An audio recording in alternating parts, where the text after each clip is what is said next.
Obi, a curious young boy,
and desperation as villagers recoil in shock.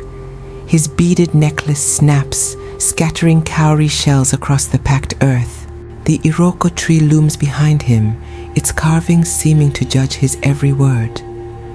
Women cover their mouths, while men clench their fists, their vibrant attire now a stark contrast to the grim scene. Villagers clad in white robes form a solemn circle beneath the Iroko tree, their hands linked in unity. The skull rests on a woven mat surrounded by offerings of palm wine, yams, and fresh flowers. The tree's branches shimmer faintly, as though the ancestors approve.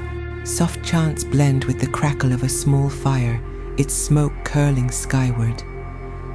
Obi kneels at the edge of the circle, his face serene yet resolute, as the ritual's quiet power weaves hope into the village's fractured spirit.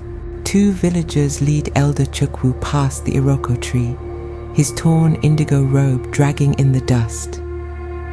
The setting sun casts long shadows over the square, painting the scene in hues of gold and amber.